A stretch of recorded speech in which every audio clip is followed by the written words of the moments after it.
ਮੈਨੂੰ ਇਹ ਦੱਸਿਆ ਜਾਵੇ ਵੀ ਇਹਨਾਂ 10 ਦਿਨਾਂ 'ਚ ਹੀ ਖਾਦਾਂ ਆਉਣੀਆਂ ਸੀ, ਇਹਨਾਂ 10 ਦਿਨਾਂ 'ਚ ਹੀ ਕੋਲਾ ਆਉਣਾ ਸੀ, ਤੇ ਇਹ ਪਹਿਲਾਂ ਕਿਉਂ ਨਹੀਂ ਇਹਨਾਂ ਨੇ ਲਿਆਂਦਾ? ਜੇ 10-12 ਦਿਨਾਂ ਦੇ ਵਿੱਚ ਹੀ ਕੋਲਾ ਖਤਮ ਹੋ ਜਾਣਾ ਹੈ ਤੇ ਫਿਰ ਸਰਕਾਰ ਦਾ ਪ੍ਰਬੰਧ ਕੀ ਆ? ਸੋ ਇਹ ਡਰਾਮਿਆਂ ਨੇ, ਇਹ ਸਾਨੂੰ ਕਿਸਾਨਾਂ ਨੂੰ ਧਮਕੀਆਂ ਦੇ ਰਹੇ ਨੇ। ਕਿਸਾਨ ਇਹਨਾਂ ਦੀਆਂ ਧਮਕੀਆਂ ਤੋਂ ਬਿਲਕੁਲ ਨਹੀਂ ਡਰੇਗਾ।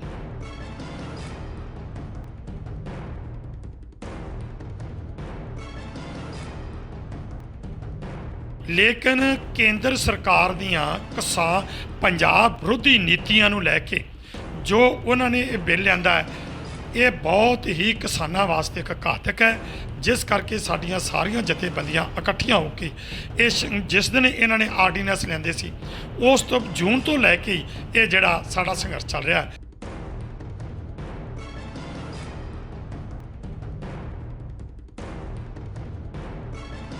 ਤੇ ਫਿਰ ਇਹ ਸਰਕਾਰਾਂ ਕਾਹਦੀਆਂ ਨੇ ਤੇ ਉਹ ਆਰਮੀ ਜਿਹੜੀ ਆ ਕਾਹਦੇ ਸਿਰ ਤੇ ਲੜੇਗੀ?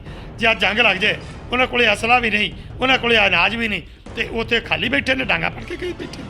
ਕਾਹਦੇ ਵਾਸਤੇ ਬੈਠੇ ਉੱਥੇ? ਉਹ ਘਰਾਂ ਨੂੰ ਜਾਣ, ਫਿਰ ਕਾਹਦੇ ਵਾਸਤੇ ਤਨਖਾਹਾਂ ਦਿੱਤੀਆਂ ਜਾਣਗੀਆਂ? ਸੋ ਇਹ ਡਰਾਮੇ ਨੇ।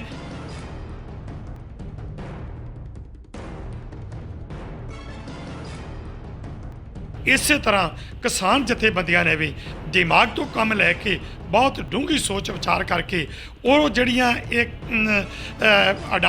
ਅਡਾਨੀ ਜਿਹੜੇ ਨੇ, ਇਹ ਕੰਪਨੀਆਂ ਜਿਹੜੀਆਂ ਨੇ, ਜਿਹੜੇ ਕਾਰਪੋਰੇਟ ਘਰਾਣਿਆਂ ਨੂੰ ਇਹ ਮੋਦੀ ਵਰਗੇ ਜਿਹੜੇ ਨੇ ਇਹ ਸਾਰਾ ਕੁਝ ਕਿਸਾਨਾਂ ਦਾ ਦੇ ਰਹੇ ਨੇ, ਉਹਨਾਂ ਨੂੰ ਆਰਥਿਕ ਨੁਕਸਾਨ ਪਹੁੰਚਾਉਣ ਵਾਸਤੇ ਤੁਸੀਂ ਵੇਖੋ ਕਿ ਜਿੱਥੇ ਅਸੀਂ ਟ੍ਰੇਨਾਂ ਤੇ ਬੈਠੇ ਉਹਦੇ ਨਾਲ ਜਿਹੜੇ ਰਿਲਾਇੰਸ ਦੇ ਪੰਪ ਨੇ ਔਰ ਮਾਲ ਨੇ, ਟੋਲ ਪਲਾਜ਼ੇ ਨੇ, ਉਹ ਵੀ ਰੋਕੇ ਨੇ, ਤੇ ਜੀਓ ਜੀ ਦੀਆਂ ਜਿਹੜੀਆਂ ਹੈਗੀਆਂ ਨੇ, ਜਿਹੜੀਆਂ ਸਿਮਾਂ ਨੇ, ਉਹ ਵੀ ਬੰਦ ਕੀਤੀਆਂ ਜਾ ਰਹੀਆਂ ਨੇ।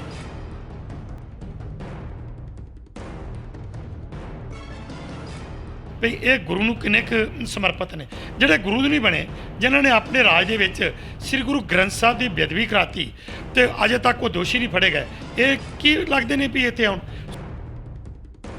ਭਾਈ ਡਾਕਟਰ ਸਵਾਮੀਨਾਥਨ ਨੇ ਆਪਣੀ ਰਿਪੋਰਟ ਦੇ ਵਿੱਚ ਇਹ ਕਿਹਾ ਹੈ ਕਿ ਜਿੰਨਾ ਵੀ ਖਰਚਾ ਆ ਰਿਹਾ ਫਸਲ ਪੈਦਾ ਕਰਨ 'ਤੇ ਕਿਸਾਨ ਦਾ, ਮਤਲਬ ਕਿ ਜ਼ਮੀਨ ਦੇ ਠੇਕੇ ਤੋਂ ਲੈ ਕੇ ਜੇ ਉਹ ਠੇਕੇ 'ਤੇ ਲੈਂਦਾ ਹੈ ਤਾਂ ਉਹਦੀ ਆਪਣੀ ਮਾਲਕੀ ਆ, ਵੀ ਉਹ ਉੱਥੇ ਫਿਰ ਉਸ ਤੋਂ ਬਾਅਦ ਵਹਾਈ, ਫਿਰ ਮਜ਼ਦੂਰੀ, ਬੀ, ਖਾਦ, ਉਹਨੂੰ ਤਿਆਰ ਕਰਨ ਤੱਕ, ਮੰਡੀ ਕਰਨ ਤੱਕ ਜਿੰਨਾ ਵੀ ਉੱਥੇ ਖਰਚਾ ਆਉਂਦਾ ਹੈ, ਉੱਥੇ 50% ਉਹਨੂੰ ਮੁਨਾਫਾ ਚਾਹੀਦਾ।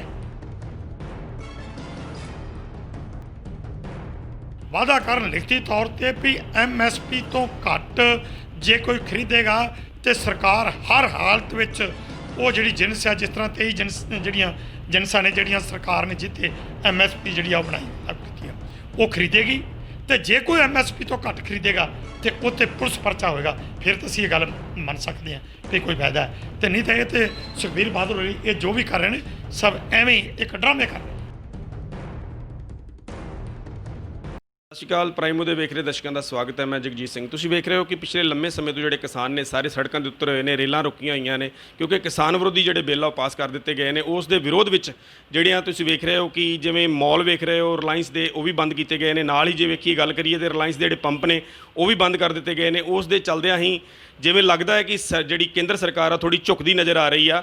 ਉਸ ਨੂੰ ਵੇਖਦੇ ਹੋਏ ਹੀ ਜਿਹੜੇ ਉਹਨਾਂ ਨੇ 29 ਕਿਸਾਨ ਯੂਨੀਅਨ ਦੇ ਜਿਹੜੇ ਪ੍ਰਧਾਨ ਸੀਗੇ ਉਹਨਾਂ ਨੂੰ, ਅਹੁਦੇਦਾਰਾਂ ਨੂੰ ਜਿਹੜੇ ਨੇ ਇੱਕ ਮੈਸੇਜ ਜਿਹੜਾ ਲਾਇਆ ਸੀਗਾ। ਪਹਿਲਾਂ ਵੀ ਉਹਨਾਂ ਨਾਲ ਗੱਲਬਾਤ ਕਰ ਲਈ ਤੇ ਕਿਸਾਨਾਂ ਨੇ ਇਗਨੋਰ ਕਰ ਦਿੱਤਾ ਸੀ, ਜਿਹੜੀ ਜਥੇਬੰਦੀਆਂ ਦੇ ਅਹੁਦੇਦਾਰ ਸੀਗੇ ਉਹਨਾਂ ਨੇ ਇਗਨੋਰ ਕਰ ਦਿੱਤਾ ਸੀ। ਦੁਬਾਰਾ ਤੋਂ ਫੇਰ ਜਿਹੜਾ ਕੇਂਦਰ ਵੱਲੋਂ ਆ ਇੱਕ ਜਿਹੜਾ ਫੇਰ ਲੈਟਰ ਜਿਹੜੀ ਆ ਉਹ ਇਸ਼ੂ ਕਰ ਦਿੱਤੀ ਗਈ ਆ, ਤੇ ਕਿਸਾਨ ਜਿਹੜੇ ਜਥੇਬੰਦੀਆਂ ਨੇ, ਹੋਰ ਵੀ ਜਿਹੜੇ ਜਥੇਬੰਦੀਆਂ ਦੇ ਹੈਗੇ ਨੇ ਪ੍ਰਧਾਨ ਨੇ, ਜਿਹੜੇ ਮੇਨ ਬੰਦੇ ਨੇ, ਉਹਨਾਂ ਨਾਲ ਗੱਲਬਾਤ ਕਰਨ ਦਾ ਜਿਹੜਾ ਵਾ ਉਹ ਸਿਲਸਿਲਾ ਜਾਰੀ ਕਰਨਾ ਚਾਹ ਰਹੀ ਹੈ।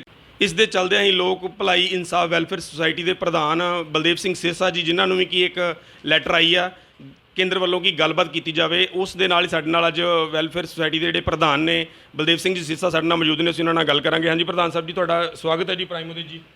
ਸਭ ਤੋਂ ਪਹਿਲਾਂ ਤਾਂ ਮੈਂ ਤੁਹਾਡਾ ਧੰਨਵਾਦ ਕਰਦਾ ਕਿ ਤੁਸੀਂ ਜੋ ਕਿਸਾਨਾਂ ਦਾ ਦਰਦ ਜਿਸ ਨੂੰ ਲੈ ਕੇ ਕੇਂਦਰ ਸਰਕਾਰ ਨੇ ਜੋ ਕਿਸਾਨ ਵਿਰੋਧੀ ਬਿੱਲ ਪਹਿਲਾਂ ਆਰਡੀਨੈਂਸ ਲਿਆਂਦੇ, ਫਿਰ ਉਹਨਾਂ ਨੂੰ ਬਿੱਲ ਜਿਹੜੀ ਸੀ ਪਾਸ ਕਰਕੇ ਕਾਨੂੰਨ ਬਣਾ ਦਿੱਤਾ ਹੈ, ਇਸ ਚੀਜ਼ ਨੂੰ ਲੈ ਕੇ ਜਿਹੜਾ ਤੁਸੀਂ ਸਾਡੀ ਆਵਾਜ਼ ਪਹੁੰਚਾ ਰਹੇ ਜੇ, ਮੈਂ ਤੁਹਾਡਾ ਧੰਨਵਾਦ ਕਰਦਾ। ਜੋ ਤੁਸੀਂ ਇਹ ਗੱਲ ਕੀਤੀ ਹੈ ਕਿ ਜਿਹੜੀ ਕੇਂਦਰ ਸਰਕਾਰ ਵੱਲੋਂ ਸਾਨੂੰ ਜਿਹੜੀ ਆ ਉਹ ਚਿੱਠੀ ਆਈ ਆ, ਇਹਦੇ ਸੰਬੰਧ ਵਿੱਚ ਆਹ ਚਿੱਠੀ ਜਿਹੜੀ ਆ ਅੱਜ ਸਾਨੂੰ ਜਿਹੜੀ ਆ ਉਹ ਕ੍ਰਿਸ਼ੀ ਮੰਤਰਾਲੇ ਵੱਲੋਂ ਸਾਰੀਆਂ ਜਥੇਬੰਦੀਆਂ ਦੇ ਨਾਂ 'ਤੇ ਆਈ ਹੈ। ਅਸੀਂ ਇਹਦੇ ਸੰਬੰਧ ਵਿੱਚ ਅੱਜ ਹੀ ਕਾਲ ਕਰਕੇ ਤੇ ਪਰਸੋਂ 13 ਤਰੀਕ ਨੂੰ ਚੰਡੀਗੜ੍ਹ ਕਿਸਾਨ ਭਵਨ ਵਿੱਚ ਸਾਰੀਆਂ ਜਥੇਬੰਦੀਆਂ ਦੀ ਉਹ ਮੀਟਿੰਗ ਜਿਹੜੀ ਆ ਬੁਲਾ ਲਈ ਆ, ਕਿਉਂਕਿ ਜਿਹੜਾ ਵੀ ਕੋਈ ਫੈਸਲਾ ਅਸੀਂ ਕਰ ਰਹੇ ਹਾਂ ਉਹ ਸਮੁੱਚੇ ਤੌਰ ਤੇ ਅਸੀਂ ਰਲ ਕੇ ਜਿਹੜਾ ਉਹ ਕਰਦੇ ਹਾਂ ਕਿ ਆਉਣ ਵਾਲੇ ਸਮੇਂ ਦੇ ਵਿੱਚ ਜਿਹੜੀਆਂ ਕਿਸਾਨ ਜਥੇਬੰਦੀਆਂ ਇਕੱਤਰ ਹੋ ਕੇ ਚੱਲ ਰਹੀਆਂ ਇਹਨਾਂ ਦੇ ਵਿੱਚ ਕੋਈ ਫਰਕ ਨਾ ਪਵੇ ਤੇ ਸਾਰੇ ਪਹਿਲਾਂ ਰਲ ਕੇ ਫੈਸਲਾ ਕਰਾਂਗੇ, ਉਸ ਤੋਂ ਬਾਅਦ ਹੀ ਕੋਈ ਹੋਏਗਾ। ਸੋ ਅਸੀਂ ਪਰਸੋਂ ਮੀਟਿੰਗ ਸੱਦ ਲਈ। ਜੇ ਸਿਰਸਾ ਸਾਹਿਬ ਗੱਲ ਕਰੀਏ ਤੇ ਤੁਹਾਨੂੰ ਲੱਗਦਾ ਨਹੀਂ ਕਿ ਜਿਵੇਂ ਹੁਣ ਇਹ ਕੇਂਦਰ ਸਰਕਾਰ ਕੋਈ ਥੋੜੀ ਝੁਕਦੀ ਨਜ਼ਰ ਆ ਰਹੀ ਹੈ, ਜਿੱਦਾਂ ਕਿ ਕਾਫੀ ਲੰਮੇ ਸਮੇਂ ਤੋਂ ਤੁਹਾਡੇ ਜਿਹੜੇ ਸੰਘਰਸ਼ ਚੱਲ ਰਹੇ ਨੇ, ਮਾਲ ਬੰਦ ਨੇ, ਰਿਲਾਇੰਸ ਦੇ ਜਿਹੜੇ ਪੰਪ ਬੰਦ ਨੇ ਤੇ ਰੋਡ ਵੀ ਤਕਰੀਬਨ ਜਾਮ ਰਹੇ ਨੇ, ਰੇਲਾਂ ਵੀ ਬਿਲਕੁਲ ਬੰਦ ਨੇ, ਹੁਣ ਤੁਹਾਨੂੰ ਲੱਗਦਾ ਨਹੀਂ ਵੀ ਕੇਂਦਰ ਜਿਹੜੀ ਥੋੜੀ ਝੁਕਦੀ ਨਜ਼ਰ ਆ ਰਹੀ ਹੈ? ਦੇਖੋ, ਇਹਦੇ ਵਿੱਚ ਗੱਲ ਇਹ ਹੈ ਕਿ ਜਿਹੜਾ ਮਸਲਾ ਪੰਜਾਬ ਦੇ ਕਿਸਾਨਾਂ ਨੇ, ਪੰਜਾਬ ਇੱਕ ਉਹ ਸੂਬਾ ਹੈ ਜਿਸ ਪੰਜਾਬ ਸੂਬੇ ਨੇ ਸ਼ੁਰੂ ਤੋਂ ਲੈ ਕੇ ਅੱਜ ਤੱਕ ਚਾਹੇ ਉਹ ਮੁਗਲ ਜਾਂ ਮੁਗਲਿਆ ਬਾਦਸ਼ਾਹ ਸਨ, ਮੁਗਲ ਬਾਦਸ਼ਾਹ ਉਹ ਵੀ ਸਾਡੇ ਇੱਥੇ ਆਉਂਦੇ ਰਹੇ, ਚਾਹੇ ਅਹਿਮਦ ਸ਼ਾਹ ਅਬਦਾਲੀ ਆਇਆ, ਮਹਿਮੂਦ ਗਜ਼ਨੀ ਆਇਆ, ਉਸ ਨੂੰ ਉਹਨਾਂ ਦੇ ਵੀ ਮੂੰਹ ਤੋੜਵੇਂ ਉਹਨਾਂ ਨੂੰ ਜਵਾਬ ਦਿੱਤੇ। ਉਸ ਤੋਂ ਬਾਅਦ ਜੇ ਅੰਗਰੇਜ਼ ਆਇਆ ਤੇ ਉਹਦੇ ਵੀ ਜਿਹੜੇ ਇੱਥੇ ਪੈਰ ਨਹੀਂ ਛੇਤੀ ਲੱਗਣ ਦਿੱਤੇ। ਸੋ ਪੰਜਾਬ ਨੇ ਅੱਜ ਤੱਕ ਦੇਸ਼ ਆਜ਼ਾਦ ਹੋ ਗਿਆ, ਪੰਜਾਬ ਦੇ ਟੁਕੜੇ ਟੁਕੜੇ ਹੋ ਗਏ, ਜਿਸ ਤਰ੍ਹਾਂ ਕਿ ਬਹੁਤ ਸਾਰਾ ਹਿੱਸਾ ਪਾਕਿਸਤਾਨ 'ਚ ਰਹਿ ਗਿਆ। ਉਸ ਤੋਂ ਬਾਅਦ ਜਿਹੜੀ ਰਹਿੰਦੀ ਕਸਰ ਸੀ ਉਹ ਹਰਿਆਣਾ, ਹਿਮਾਚਲ ਤੇ ਚੰਡੀਗੜ੍ਹ ਇਹਦੇ 'ਚੋਂ ਕੱਢ ਕੇ ਪੰਜਾਬ ਦੀਆਂ ਜਿਹੜੀਆਂ ਬਾਹਾਂ ਸੀ ਉਹ ਕੱਟੀਆਂ ਗਈਆਂ। ਸੋ ਇਹਨੂੰ ਫਿਰ ਵੀ ਪੰਜਾਬ ਜਿਹੜਾ ਹੈ ਉਹ ਸੈਂਟਰ ਪੂਲ ਦੇ ਵਿੱਚ ਅੱਜ ਵੀ ਸਭ ਤੋਂ ਵੱਧ ਜਿਹੜਾ ਹੈ ਉਹ ਅਨਾਜ ਪਾ ਰਿਹਾ, ਜਿਹੜਾ ਉਹ ਅਨਾਜ ਦਾ ਹਿੱਸਾ ਪਾ ਰਿਹਾ। ਲੇਕਿਨ ਕੇਂਦਰ ਸਰਕਾਰ ਦੀਆਂ ਪੰਜਾਬ ਵਿਰੋਧੀ ਨੀਤੀਆਂ ਨੂੰ ਲੈ ਕੇ ਜੋ ਉਹਨਾਂ ਨੇ ਇਹ ਬਿੱਲ ਲਿਆਂਦਾ ਹੈ, ਇਹ ਬਹੁਤ ਹੀ ਕਿਸਾਨਾਂ ਵਾਸਤੇ ਇੱਕ ਘਾਤਕ ਹੈ, ਜਿਸ ਕਰਕੇ ਸਾਡੀਆਂ ਸਾਰੀਆਂ ਜਥੇਬੰਦੀਆਂ ਇਕੱਠੀਆਂ ਹੋ ਕੇ ਜਿਸ ਦਿਨ ਇਹਨਾਂ ਨੇ ਆਰਡੀਨੈਂਸ ਲਿਆਂਦੇ ਸੀ ਉਸ ਤੋਂ ਜੂਨ ਤੋਂ ਲੈ ਕੇ ਇਹ ਜਿਹੜਾ ਸਾਡਾ ਸੰਘਰਸ਼ ਚੱਲ ਰਿਹਾ, ਜਿਹਦੇ ਵਿੱਚ 25 ਤਰੀਕ ਨੂੰ ਅਸੀਂ ਜਿਹੜਾ ਸਤੰਬਰ ਨੂੰ ਪੰਜਾਬ ਬੰਦ ਦਾ ਸੱਦਾ ਦਿੱਤਾ ਸੀ ਤੇ ਤੁਸੀਂ ਵੇਖਿਆ ਹੋਵੇਗਾ ਕਿ ਹਰਿਆਣਾ ਵੀ ਬੰਦ ਤੇ 13-14 ਸੂਬੇ ਜਿਹੜੇ ਭਾਰਤ ਦੇ ਬਾਕੀ ਬੰਦ ਹੋ ਗਏ। ਸਾਨੂੰ ਬਹੁਤ ਵੱਡਾ ਹੁੰਗਾਰਾ ਜਿਹੜਾ ਉਹ ਬਾਕੀ ਦੇਸ਼ ਦੇ ਕਿਸਾਨਾਂ ਨੂੰ ਵੀ ਮਿਲਿਆ। ਹੁਣ ਅਸੀਂ ਜਿਹੜੀਆਂ ਨੇ 1 ਅਕਤੂਬਰ ਤੋਂ ਲੈ ਕੇ ਟ੍ਰੇਨਾਂ ਜਿਹੜੀਆਂ ਉਹਨਾਂ ਦੇ ਉੱਤੇ ਬੈਠੇ ਹਾਂ, ਔਰ ਟ੍ਰੇਨਾਂ ਦੇ ਨਾਲ ਨਾਲ ਜਿਸ ਤਰ੍ਹਾਂ ਉਹ ਸਾਨੂੰ ਆਰਥਿਕ ਨੁਕਸਾਨ ਪਹੁੰਚਾ ਰਹੇ ਨੇ, ਇਸੇ ਤਰ੍ਹਾਂ ਕਿਸਾਨ ਜਥੇਬੰਦੀਆਂ ਨੇ ਵੀ ਦਿਮਾਗ ਤੋਂ ਕੰਮ ਲੈ ਕੇ ਬਹੁਤ ਡੂੰਘੀ ਸੋਚ ਵਿਚਾਰ ਕਰਕੇ ਉਹ ਜਿਹੜੀਆਂ ਇਹ ਅਬਾਨੀ ਅਡਾਨੀ ਜਿਹੜੇ ਨੇ, ਇਹ ਕੰਪਨੀਆਂ ਜਿਹੜੀਆਂ ਨੇ, ਜਿਹੜੇ ਕਾਰਪੋਰੇਟ ਘਰਾਣਿਆਂ ਨੂੰ ਇਹ ਮੋਦੀ ਵਰਗੇ ਜਿਹੜੇ ਨੇ ਇਹ ਸਾਰਾ ਕੁਝ ਕਿਸਾਨਾਂ ਦਾ ਦੇ ਰਹੇ ਨੇ, ਉਹਨਾਂ ਨੂੰ ਆਰਥਿਕ ਨੁਕਸਾਨ ਪਹੁੰਚਾਉਣ ਵਾਸਤੇ ਤੁਸੀਂ ਵੇਖੋ ਕਿ ਜਿੱਥੇ ਅਸੀਂ ਟ੍ਰੇਨਾਂ 'ਤੇ ਬੈਠੇ ਉਹਦੇ ਨਾਲ ਜਿਹੜੇ ਰਿਲਾਇੰਸ ਦੇ ਪੰਪ ਨੇ ਔਰ ਮਾਲ ਨੇ, ਟੋਲ ਪਲਾਜ਼ੇ ਨੇ, ਉਹ ਵੀ ਰੋਕੇ ਨੇ, ਤੇ ਜੀਓ ਜੀ ਦੀਆਂ ਜਿਹੜੀਆਂ ਹੈਗੀਆਂ ਨੇ ਜਿਹੜੀਆਂ ਸਿਮਾਂ ਨੇ ਉਹ ਵੀ ਬੰਦ ਕੀਤੀਆਂ ਜਾ ਰਹੀਆਂ ਨੇ। ਔਰ ਇਹਦਾ ਜਿਹੜਾ ਅਸਰ ਹੈ ਉਹ ਦਿਨ ਪ੍ਰਤੀ ਦਿਨ ਹੋ ਰਿਹਾ। ਔਰ ਪੂਰੇ ਭਾਰਤ ਵਿੱਚ ਇਹ ਸੰਘਰਸ਼ ਜਿਹੜਾ ਪੰਜਾਬ ਤੋਂ ਇੱਕ ਐਸੀ ਲਹਿਰ ਹੈ ਕਿ ਜਿਹੜੀ ਭਾਰਤ ਦੇ ਪੂਰੇ ਕਿਸਾਨਾਂ ਨੂੰ ਇਹ ਜਾਗਰਤ ਕਰ ਰਹੀ ਹੈ ਕਿ ਆ ਉੱਠੋ। ਤੇ ਅਸੀਂ ਉਹ ਪੰਜਾਬ ਦੇ ਜਿਹੜੇ ਕਿਸਾਨ ਆ ਇੱਕ ਕਿਸਮ ਦੀ ਅਗਵਾਈ ਕਰ ਰਹੇ ਹਾਂ, ਕਿਉਂਕਿ ਸ਼ੁਰੂ ਤੋਂ ਲੈ ਕੇ ਇਹ ਜਿਹੜਾ ਪੰਜਾਬ ਦੇ ਜਿਹੜੇ ਲੋਕ ਨੇ ਇਹ ਐਵੇਂ ਨੇ, ਇਹ ਗੁਰੂ ਸਾਹਿਬਾਂ ਤੋਂ ਲੈ ਕੇ ਅੱਜ ਤੱਕ ਜ਼ੁਲਮ ਦੇ ਖਿਲਾਫ ਲੜਦੇ ਆ ਰਿਹਾ, ਲੜਦੇ ਰਹਿਣਗੇ। ਤੇ ਇਸ ਕਰਕੇ ਇਹ ਜਿਹੜਾ ਸੰਘਰਸ਼ ਚੱਲ ਰਿਹਾ ਸੀ ਔਰ ਅੱਜ ਕੇਂਦਰ ਸਰਕਾਰ ਨੂੰ ਮਜਬੂਰ ਹੋ ਕੇ ਜਿਹੜਾ ਹੈ ਇਹ ਚਿੱਠੀ ਜਿਹੜੀ ਆ ਉਹ ਭੇਜਣੀ ਪਈ ਆ। ਤੇ ਪਹਿਲਾਂ ਤਾਂ ਕਹਿੰਦੇ ਸੀ ਅਸੀਂ ਜੀ ਇਹ ਜਿਹੜੇ ਕਾਨੂੰਨ ਨੇ ਇਹ ਕਿਸਾਨਾਂ ਦੇ ਹਿੱਤ ਵਿੱਚ ਨੇ, ਜਿਹਦੇ ਵਾਸਤੇ ਸਰਦਾਰ ਪ੍ਰਕਾਸ਼ ਸਿੰਘ ਬਾਦਲ ਵੀ ਉਹਨਾਂ ਦੀ ਵਕਾਲਤ ਕਰਦਾ ਰਿਹਾ। ਉਹਦੀਆਂ ਤੁਸੀਂ ਵੀਡੀਓ ਵੇਖੋ, ਉਹਦੇ ਵਿੱਚ ਵੀ ਉਹ ਕਹਿ ਰਿਹਾ ਕਿ ਇਹ ਜੀ ਮੈਂ ਆਰਡੀਨੈਂਸ ਦਾ ਇੱਕ ਇੱਕ ਅੱਖਰ ਪੜ੍ਹਿਆ, ਇਹ ਸਾਰਾ ਕਿਸਾਨਾਂ ਦੇ ਹਿੱਤ ਵਿੱਚ ਹੈ। ਬੀਬੀ ਹਰਸਿਮਰਤ ਕੌਰ ਜਿਹੜੀ ਕਿ ਉੱਥੇ ਮੰਤਰੀ ਰਹੀ ਆ ਕੇਂਦਰ ਦੇ ਵਿੱਚ, ਉਦੋਂ ਨਹੀਂ ਉਹ ਬੋਲੀ। ਸੁਖਬੀਰ ਬਾਦਲ ਵੀ ਚਿੱਠੀਆਂ ਲਿਆ ਕੇ ਵਿਖਾਉਂਦਾ ਸੀ ਕਿ ਆਹ ਚਿੱਠੀ ਵੇਖੋ, ਪਤਾ ਨਹੀਂ ਕਿੱਥੋਂ ਗਿੱਦੜ ਪਰੋਣਾ ਲਿਆ। ਸੋ ਇਹਨਾਂ ਲੋਕਾਂ ਨੂੰ ਜਿਹੜਾ ਸੀ ਮੁੜ ਕੇ ਰਿਜ਼ਾਈਨ ਕਰਨੇ ਪਏ ਨੇ ਅਤੇ ਕੇਂਦਰ ਸਰਕਾਰ ਦੇ ਖਿਲਾਫ ਆਵਾਜ਼ ਉਠਾਉਣੀ ਪਈ ਆ। ਕਿਉਂ ਕਿ ਪੰਜਾਬ ਦਾ ਕਿਸਾਨ ਇਹਦੇ ਬੈਗ ਤੇ ਆ ਗਿਆ। ਆੜਤੀ, ਪੱਲੇਦਾਰ ਯੂਨੀਅਨਾਂ, ਮੁਲਾਜ਼ਮ ਯੂਨੀਅਨਾਂ ਔਰ ਗਾਇਕ, ਢਾਡੀ, ਕਵੀਸ਼ਰ, ਉਹ ਸਾਰੇ ਲੋਕ ਜਿਹੜੇ ਨੇ, ਮੁਲਾਜ਼ਮ ਜਥੇਬੰਦੀਆਂ ਜਿਹੜੀਆਂ ਵੀ ਨੇ ਸਿਰੀਆਂ, ਇਸ ਤੋਂ ਤੱਕ ਕਿ ਛੋਟੇ ਦੁਕਾਨਦਾਰ ਜਿਹੜੇ ਨੇ ਉਹ ਵੀ, ਰੜੀਆਂ ਫੜੀਆਂ ਵਾਲੇ ਵੀ ਜਿਹੜੇ ਨੇ ਉਹ ਆ ਗਏ ਨੇ। ਤੇ ਸਭ ਤੋਂ ਵੱਧ ਜਿਹੜਾ ਯੋਗਦਾਨ ਹੈ, ਮੈਂ ਵੀ ਕਹਾਂਗਾ ਕਿ ਸੋਸ਼ਲ ਮੀਡੀਆ ਜਿਹੜਾ ਇਹਦਾ ਵੀ ਬਹੁਤ ਵੱਡਾ ਯੋਗਦਾਨ ਹੈ ਸਾਡੇ ਇਸ ਸੰਘਰਸ਼ ਨੂੰ ਤੇਜ਼ ਕਰਨ ਦਾ, ਜਿਸ ਕਰਕੇ ਕੇਂਦਰ ਵੱਲੋਂ ਚਿੱਠੀ ਆਈ ਆ। ਪਰ ਇਸ ਚਿੱਠੀ ਤੇ ਜਿਹੜਾ ਵਿਚਾਰ ਹੈ ਇਹ ਪਰਸੋਂ 13 ਤਰੀਕ ਨੂੰ ਕਿਸਾਨ ਭਵਨ ਚੰਡੀਗੜ੍ਹ ਵਿਖੇ ਜਿਹੜੀ ਕਿਸਾਨਾਂ ਦੀ ਮੀਟਿੰਗ ਹੈ ਉਹਦੇ ਵਿੱਚ ਫੈਸਲਾ ਹੋਵੇਗਾ। ਜੇ ਗੱਲ ਕਰੀਏ ਤੇ ਇੱਕ ਸੁਖਬੀਰ ਸਾਹਿਬ ਜੀ ਜਿੱਦਾਂ ਸੁਖਬੀਰ ਬਾਦਲ ਜੀ ਵੀ ਅੱਜ ਆਏ ਨੇ ਦਰਬਾਰ ਸਾਹਿਬ, ਉਹਨਾਂ ਨੇ ਨਤਮਸਤਕ ਹੋਏ ਨੇ, ਹਰਸਿਮਰਤ ਕੌਰ ਜੀ ਬਾਦਲ ਆਏ ਨੇ ਤੇ ਉਹਨਾਂ ਨੇ ਅੱਜ ਫਿਰ ਇੱਕ ਪ੍ਰੈਸ ਕਾਨਫਰੰਸ ਦੇ ਵਿੱਚ ਦੱਸਿਆ ਕਿ ਅਸੀਂ ਜਿਹੜੇ ਆ ਕਿਸਾਨਾਂ ਦੇ ਨਾਲ ਆ, ਕਿਸਾਨ ਜਿਹੜੇ ਨੇ ਉਹ ਸਾਡਾ ਇੱਕ ਹਿੱਸਾ ਹੈ ਤੇ ਅਸੀਂ ਕਿਸਾਨ ਦਾ ਹਿੱਸਾ ਹੈ, ਅਸੀਂ ਕਿਸਾਨਾਂ ਦੇ ਨਾਲ ਆ। ਸੁਖਬੀਰ ਬਾਦਲ ਤੋਂ ਮੈਂ ਇੱਕੋ ਗੱਲ ਪੁੱਛਣੀ ਚਾਹੁੰਦਾ। ਉਹਨੇ ਆਪ ਇੱਕ ਨਾਅਰਾ ਦਿੱਤਾ ਸੀ 1 ਅਕਤੂਬਰ ਨੂੰ, ਕਿਸਾਨ ਪਿਆਰਾ, ਸਭ ਤੋਂ ਪਿਆਰਾ ਕਿਸਾਨ ਮਤਲਬ ਕਿ ਜਿਹੜਾ ਉਹ ਪਿਆਰਾ ਹੈ। ਜੇ ਉਹਨਾਂ ਨੂੰ ਕਿਸਾਨ ਪਿਆਰਾ ਹੈ, ਜੇ ਉਹ ਕਿਸਾਨ ਹਿਤੈਸ਼ੀ ਨੇ, ਅੱਜ ਵੀ ਉਹ ਜਿਹੜੀ ਤੁਸੀਂ ਦਰਬਾਰ ਸਾਹਿਬ ਦੀ ਗੱਲ ਕੀਤੀ ਹੈ ਨਾ, ਇਹ ਤਾਂ ਕਿਤੇ ਫਿਰ ਗੱਲ ਕਰਾਂਗੇ ਵੀ ਇਹ ਗੁਰੂ ਨੂੰ ਕਿੰਨੇ ਕੁ ਸਮਰਪਿਤ ਨੇ। ਜਿਹੜੇ ਗੁਰੂ ਨਹੀਂ ਬਣੇ, ਜਿਨ੍ਹਾਂ ਨੇ ਆਪਣੇ ਰਾਜ ਦੇ ਵਿੱਚ ਸ੍ਰੀ ਗੁਰੂ ਗ੍ਰੰਥ ਸਾਹਿਬ ਦੀ ਬੇਅਦਬੀ ਕਰਾਤੀ ਤੇ ਅਜੇ ਤੱਕ ਉਹ ਦੋਸ਼ੀ ਨਹੀਂ ਫੜੇ ਗਏ, ਇਹ ਕੀ ਲੱਗਦੇ ਨੇ ਵੀ ਇੱਥੇ ਆਉਣ? ਸੋ ਉਹ ਗੱਲ ਆਪਾਂ ਫਿਰ ਕਿਤੇ ਕਰਾਂਗੇ, ਅੱਜ ਉਹ ਵਿਸ਼ਾ ਨੇ। ਪਰ ਇਹ ਨਾ ਇਹਨਾਂ ਨੂੰ ਕੋਈ ਕਿਸਾਨ ਪਿਆਰਾ, ਨਾ ਇਹ ਕਿਸਾਨ ਹਿਤੈਸ਼ੀ ਨੇ। ਇੱਕੋ ਸਵਾਲ ਦਾ ਜਵਾਬ ਮੈਨੂੰ ਦੇ ਦੇਣ ਵੀ ਜਿਸ ਦਿਨ ਆਰਡੀਨੈਂਸ ਜਾਰੀ ਹੋਇਆ ਉਦੋਂ ਤੋਂ ਲੈ ਕੇ 25 ਸਤੰਬਰ ਤੱਕ ਜਦੋਂ ਪੰਜਾਬ ਬੰਦ ਦੀ ਕਾਲ ਦਿੱਤੀ ਆ, ਸਮੁੱਚਾ ਕਿਸਾਨ ਸੜਕਾਂ ਤੇ ਆ ਗਿਆ। ਕਿਸਾਨ ਦੇ ਪਿੱਛੇ ਹੋਰ ਵੀ ਜਥੇਬੰਦੀਆਂ ਜਿੰਨੇ ਵਰਗ ਸੀ ਉਹ ਸਾਰੇ ਆ ਗਏ। ਉਸ ਤੋਂ ਬਾਅਦ ਇਹਨਾਂ ਨੇ ਰਿਜ਼ਾਈਨ ਕੀਤਾ ਨਾ। ਪਹਿਲਾਂ ਤਾਂ ਚਿੱਠੀ ਵਿਖਾਉਂਦਾ ਸੀ ਕਿ ਆਹ ਵੇਖੋ ਜੀ ਜਿਹੜਾ ਇਹ ਆਰਡੀਨੈਂਸ ਜਾਰੀ ਹੋਇਆ, ਮੈਨੂੰ ਕੇਂਦਰ ਵੱਲੋਂ ਚਿੱਠੀ ਆਈ ਆ ਕਿ MSP ਜਿਹੜੀ ਖਤਮ ਨਹੀਂ ਹੋਏਗੀ। ਹਾਲਾਂਕਿ ਅਸੀਂ ਸਾਡੀ MSP ਦੀ ਮੰਗ ਨਹੀਂ, ਅਸੀਂ ਤਾਂ ਡਾਕਟਰ ਸਵਾਮੀਨਾਥਨ ਦੀ ਰਿਪੋਰਟ ਨੂੰ ਲਾਗੂ ਕਰਾਉਣਾ ਚਾਹੁੰਦੇ ਹਾਂ। ਔਰ ਮੋਦੀ ਨੇ ਇਹ ਸਾਡੇ ਨਾਲ ਵਾਅਦਾ ਵੀ ਕੀਤਾ ਸੀ ਵੀ 2014 ਦੀਆਂ ਇਲੈਕਸ਼ਨ 'ਚ ਮੇਰੀ ਸਰਕਾਰ ਆਈ ਤੇ ਮੈਂ ਜਿਹੜਾ ਡਾਕਟਰ ਸਵਾਮੀਨਾਥਨ ਦੀ ਰਿਪੋਰਟ ਲਾਗੂ ਕਰਾਂਗਾ।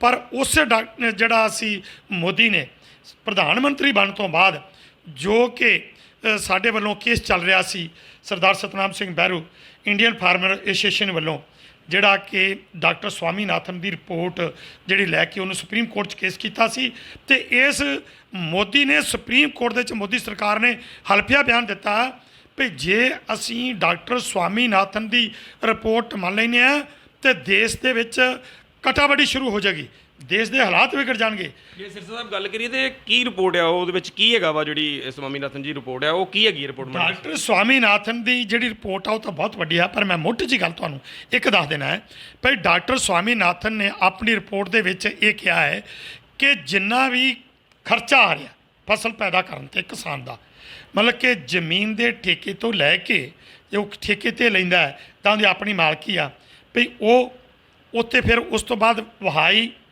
ਫਿਰ ਮਜ਼ਦੂਰੀ, ਬੀ, ਖਾਦ, ਉਹਨੂੰ ਤਿਆਰ ਕਰਨ ਤੱਕ, ਮੰਡੀ ਕਰਨ ਤੱਕ ਜਿੰਨਾ ਵੀ ਉੱਥੇ ਖਰਚਾ ਆਉਂਦਾ ਹੈ ਉੱਥੇ 50% ਉਹਨੂੰ ਮੁਨਾਫਾ ਚਾਹੀਦਾ। ਇਹ ਆ ਡਾਕਟਰ ਸਵਾਮੀਨਾਥਨ ਦੀ ਰਿਪੋਰਟ। ਇਹ ਡਾਕਟਰ ਸਵਾਮੀਨਾਥਨ ਦੀ ਰਿਪੋਰਟ ਜੇ ਲਾਗੂ ਹੋ ਜੇ ਫਿਰ ਤਾਂ ਅਸੀਂ ਤਾਂ ਡਾਕਟਰ ਸਵਾਮੀਨਾਥਨ ਦੀ ਰਿਪੋਰਟ ਮੰਗ ਰਹੇ ਸਾਂ ਤੇ ਉਹਨਾਂ ਨੇ MSP ਵੀ ਖਤਮ ਕਰ ਦਿੱਤੀ। ਸੋ ਸੁਖਬੀਰ ਬਾਦਲ ਜਿਹੜੀ ਉਹਨਾਂ ਦੀ ਵਕਾਲਤ ਕਰਦਾ ਸੀ, ਮੈਂ ਸੁਖਬੀਰ ਬਾਦਲ ਨੂੰ ਇੱਕੋ ਗੱਲ ਪੁੱਛਣੀ ਚਾਹੁੰਦਾ ਕਿ ਜਿਹੜੀ ਤੁਸੀਂ ਕਹਿਤਾ ਕਿ MSP ਖਤਮ ਨਹੀਂ ਕੀਤੀ, ਜਦੋਂ ਮੰਡੀਆਂ ਖਤਮ ਕਰਤੀਆਂ, ਮੰਡੀ ਦੇ ਵਿੱਚ ਏਜੰਸੀ ਨਹੀਂ ਆਏਗੀ, ਪ੍ਰਾਈਵੇਟ ਜਿਹੜੇ ਲੋਕ ਨੇ ਉਹ ਕਾਰਪੋਰੇਟ ਘਰਾਣੇ ਜਿਹੜੇ ਨੇ ਅਮਾਨੀ ਅਡਾਨੀ, ਇਹ ਮੰਡੀ ਤੋਂ ਬਾਹਰ ਮਾਲ ਖਰੀਦਣਗੇ, ਜਿਣਸ ਖਰੀਦਣਗੇ ਕਣਕ, ਝੋਨਾ, ਤੇ ਉਹਨਾਂ ਨੂੰ ਕੋਈ ਟੈਕਸ ਨਹੀਂ, ਉਹਨਾਂ ਨੂੰ ਕੋਈ ਮਾਰਕੀਟ ਕਮੇਟੀ ਫੀਸ ਨਹੀਂ, ਉਹਨਾਂ 'ਤੇ ਕੋਈ ਟੈਕਸ ਨਹੀਂ। ਤੇ ਜੇ ਉਹ 50 ਰੁਪਏ ਜਾਂ 100 ਰੁਪਏ ਕੁਇੰਟਲ ਦਾ ਵੱਧ ਵੀ ਦੇ ਦੇਣਗੇ ਤੇ ਉਹ ਕਿਸਾਨ ਸੋਚੇਗਾ ਕਿ ਮੈਨੂੰ ਇਹ ਵੱਧ ਮਿਲ ਰਿਹਾ, ਤੇ ਫਿਰ ਮੰਡੀ 'ਚ ਕੌਣ ਲੈ ਕੇ ਜਾਏਗਾ? ਮੰਡੀਆਂ ਤੇ 6 ਮਹੀਨੇ ਸਾਲ ਤੱਕ ਮੰਡੀਆਂ ਆਟੋਮੈਟਿਕ ਖਤਮ ਹੋ ਜਾਣਗੀਆਂ। ਸੋ ਇਹ MSP ਜਿਹੜੀ ਕਹਿੰਦੇ ਆ ਖਤਮ ਨਹੀਂ ਹੋਈ। ਅਸੀਂ ਇਹ ਗੱਲ ਵੀ ਕਹਿੰਦੇ ਆ ਕਿ ਜੇ ਤੁਸੀਂ ਕਹਿੰਦੇ ਕਿ ਪਹਿਲੀ ਗੱਲ ਤਾਂ ਵੀ MSP ਨਾਲ ਸਾਨੂੰ ਕੋਈ ਇਹਨਾਂ ਫਾਇਦਾ ਨਹੀਂ, ਕਿਉਂਕਿ ਇਹ ਮਿਨੀਮਮ ਜਿਹੜਾ ਹੈ ਉਹ ਘੱਟੋ ਘੱਟ ਜਿਹੜਾ ਰੇਟ ਜਿਹੜਾ ਹੈ ਉਹ ਇਹ 'ਤੇ ਨਿਰਧਾਰਿਤ ਕੀਤਾ ਜਾਂਦਾ ਹੈ। ਇਹ ਘੱਟੋ ਘੱਟ ਰੇਟ ਨਾਲ ਸਾਡੀ ਸੰਤੁਸ਼ਟੀ ਨਹੀਂ, ਸਾਡੇ ਕਰਜ਼ੇ ਨਹੀਂ ਉਤਰਦੇ, ਸਾਡੇ ਕੋਲ ਮੁਨਾਫਾ ਨਹੀਂ ਹੈਗਾ।